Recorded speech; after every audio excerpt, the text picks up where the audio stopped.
সালাম নেন সালাম নেন বগুড়ার মার্কা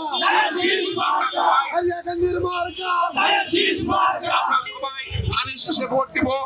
কারণ এই বিগত 17 বছর বগুড়া জেলায় কোনো উন্নয়ন হয়নি।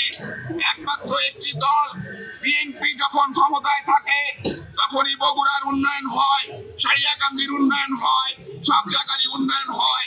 আপনারা দেখেছেন 2001 থেকে 6 সাল পর্যন্ত বিএনপি ক্ষমতায় ছিল, তখন বগুড়ায় গ্যাস এসেছে, শহীদ জিয়াউর রহমান মেডিকেল কলেজ হয়েছে, শহীদ চান্দু আন্তর্জাতিক মানের একটি ক্রিকেট স্টেডিয়াম হয়েছে, বিভিন্ন ধরনের রাস্তাঘাটের উন্নয়ন হয়েছে, পড়াশোনার পরিবেশ হয়েছে।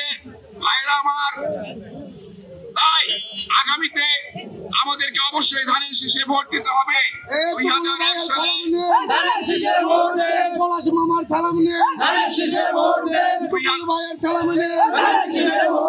এর আগে 2001 সালে একমাত্র এই দীর্ঘ 25 বছরের মধ্যে জনগণের ভোটে নির্বাচিত এমপি ছিলেন আলহাজ কাজী রফিকুল ইসলাম, এবং ওনার সময় দেখা গেছে ঈদপরলে বাঙালি এবং যমুনা একীভূত হতে ধরেছিল। কিন্তু ঠিক সেই সময়ে উনি পদক্ষেপ নিয়েছিলেন, যমুনাকে 1 ইঞ্চি ভাঙতে দেননি। ওই কাজটিতে যাতে দুর্নীতি না হয় সেজন্য তিনি সেনাবাহিনীর সাহায্য নিয়েছিলেন। আজ পর্যন্ত ঈদপরল থেকে কর্ণিবাড়ি পর্যন্ত 1 ইঞ্চি জমিও ভাঙেনি।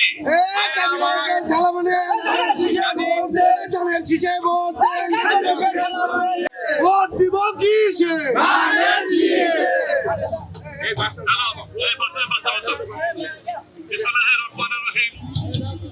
আজকে নির্বাচন আসছে, একটা দল বিভিন্ন ধরনের কাজে বাজে কথাবার্তা তারা বলে বেড়াচ্ছেন। তারা বলতেছেন এই কথা যে জামাতে ইসলামকে ভোট দিলে তারা বেহেশতে যাবে। বেহেশতের মালিক কে? তারা বেহেশতের কথা বলে যে টিকিট নিয়ে তারা বেহেশতে যাবে। তারা এই সমস্ত ভোটের কারণে তারা ইমানকে বিক্রি করছে। যারা এই কথা বলে তারা পুরোটাই শিরক করতেছে। আপনারা এইগুলোর কথা বিভ্রান্তকারী না শুনে আপনারা 12 তারিখে সকাল 12টা ধানের শীষে দিবেন কাজের অভিজ্ঞে বানাইয়া আমরা তারেক রহমানকে হাতকে শক্তিশালী করার জন্য আপনাদের আহ্বান জানাচ্ছি। যারা আমার তাকে তারা চলে আসেন, তাদেরকে সবাইকে ধন্যবাদ বলে আমি আমার বক্তব্য বেগম খালেদা রহমান, তারেক রহমান জিন্দাবাদ, সবাইকে ধন্যবাদ।